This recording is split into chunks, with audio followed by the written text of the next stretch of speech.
Welcome to Johnny Carson Files. On this video, Dean Martin is standing in the curve of Johnny Carson's piano, halfway through a song he has sung 1,000 times, when his voice simply stops.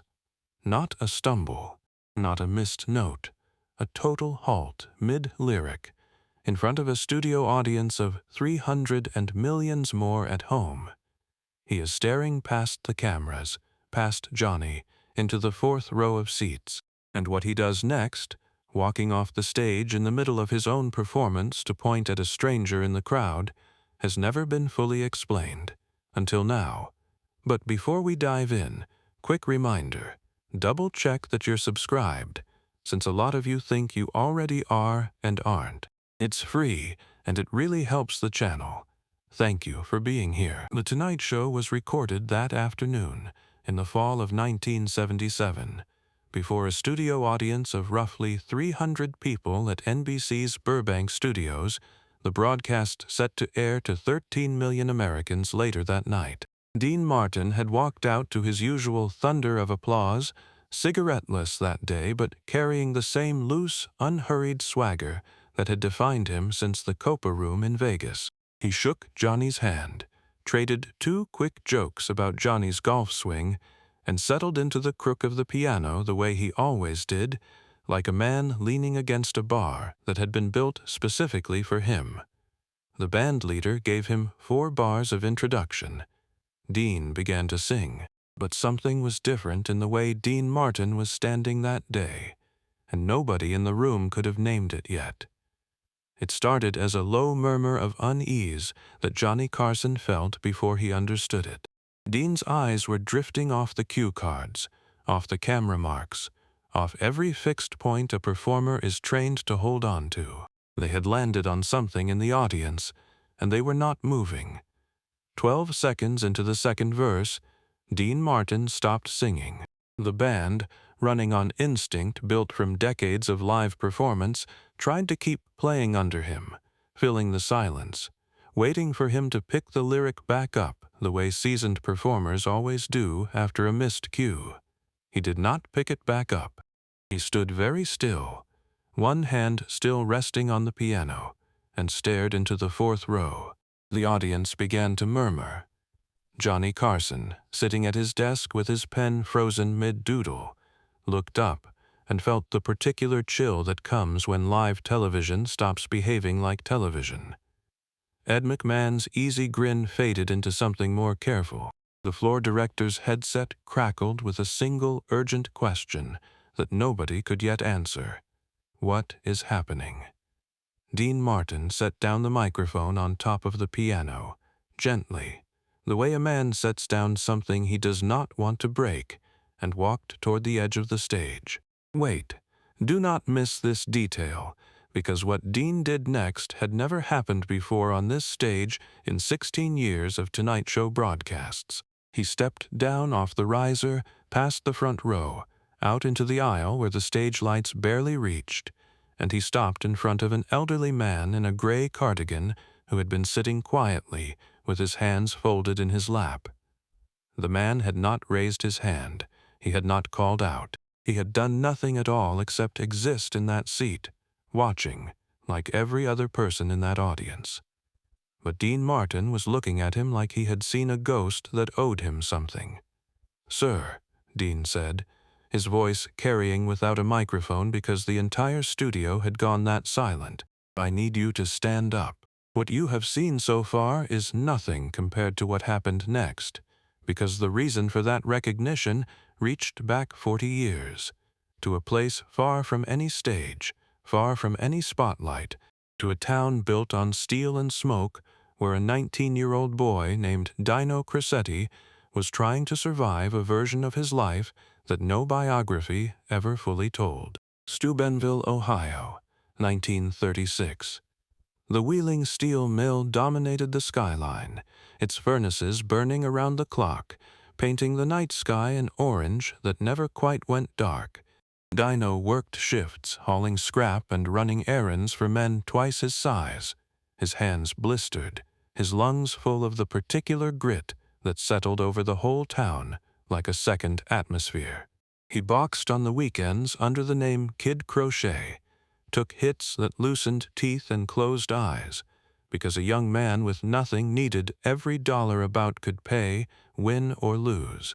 He dealt cards in a backroom game some nights, ran odd jobs during the day, and slept in snatches between shifts that never seemed to end.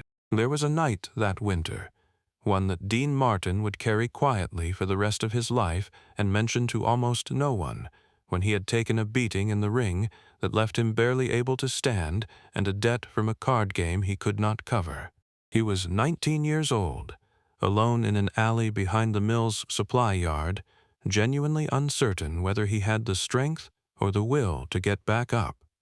And that was when a mill foreman named Walter Higbee, a man Dano barely knew beyond a nod in passing, found him there. Walter did not ask questions. He got Dino to his feet, walked him 3 blocks to a diner that was closed for the night, but opened its back door anyway because Walter knew the owner, and sat with him until sunrise, saying almost nothing, just making sure the boy did not have to be alone with whatever he was carrying. He paid off $11 of the card debt out of his own pocket without being asked, told Dino it was a loan he never expected back, and said only one thing that Dean Martin would repeat to almost nobody for the next 4 decades. Every man gets one night like this. What matters is who's standing next to you when the sun comes up. Dino paid him back within the month, in cash, pressed into his hand outside the mill gate. Walter Higbee just nodded, said good, and went back to work like it had never happened. Dean Martin left Steubenville not long after for the world of nightclubs and orchestras that would eventually make him one of the most famous entertainers alive, and in all the years of fame that followed, all the Copa Room nights and Rat Pack Legend and Hollywood premieres, he never spoke about that alley or that diner or that debt in any interview. Not once. But he never forgot the face. Back in the Burbank studio, the man in the gray cardigan looked up at Dean Martin with an expression of pure confusion, glancing left and right as if Dean might be addressing someone behind him. "Me," he said. Dean Martin nodded slowly. "Sir, my name is Walter's boy. Is that you?" "My name's Walter Higbee, Jr.," the man said, his voice unsteady. "My father passed 11 years ago." Dean Martin closed his eyes for a moment, and when he opened them, there were tears standing in them, that the cameras, still rolling, caught in unforgiving close-up. "Your father saved my life in an alley behind a steel mill in 1936, Dean said, his voice carrying through the silent studio. "He never told anybody. I never told anybody. I've been carrying his face around in my head for 41 years, and I did not know until this exact second that I was ever going to get the chance to say thank you to anybody who shared his blood." The audience gasped as one, a sound that rippled backward through all 300 seats. Ed McMahon had risen halfway out of his chair. Johnny Carson sat frozen at his desk, his pen finally still. Walter Higbee Jr.'s hands were shaking. "He said your name sometimes," he told Dean, his voice barely holding together. "Not the famous name. He always called you Dino.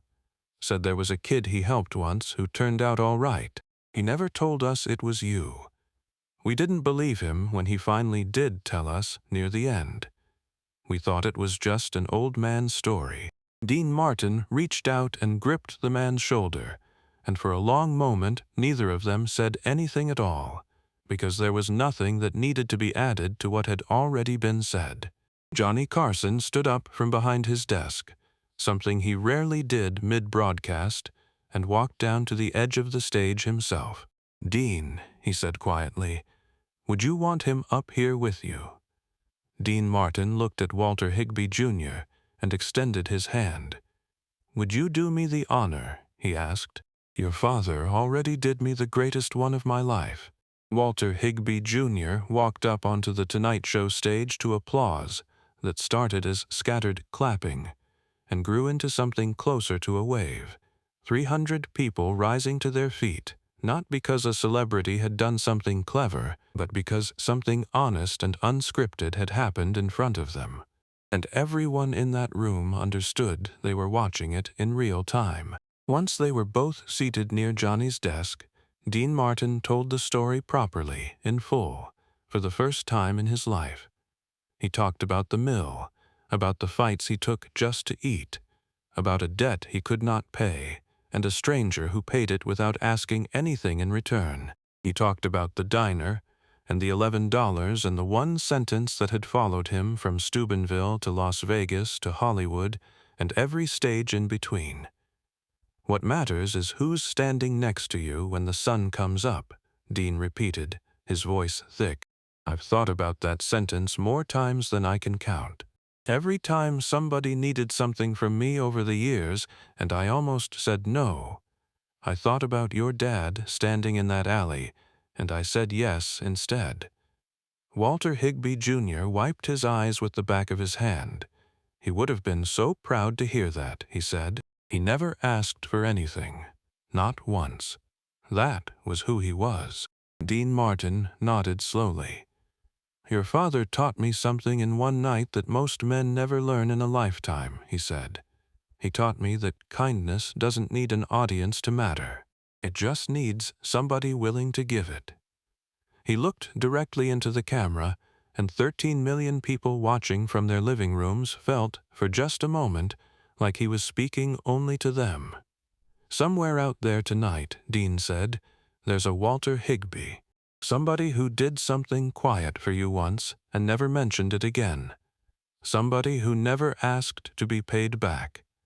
If you're lucky enough to still be able to find them, do it. Don't wait 41 years like I did." The Tonight Show ran 9 minutes past its scheduled runtime that night, and Fred de Cordova, watching from the control room, would later say it was the only time in his career he was grateful a show ran long. NBC's switchboard lit up before the broadcast had even finished airing on the East Coast. Letters arrived for weeks afterward, from mill workers and diner owners and strangers who had once helped somebody and never thought about it again, until they saw Dean Martin's face on their television, breaking in the middle of a song because 41 years of gratitude had finally found somewhere to go. Dean Martin kept in touch with Walter Higbee Jr. for the rest of his life.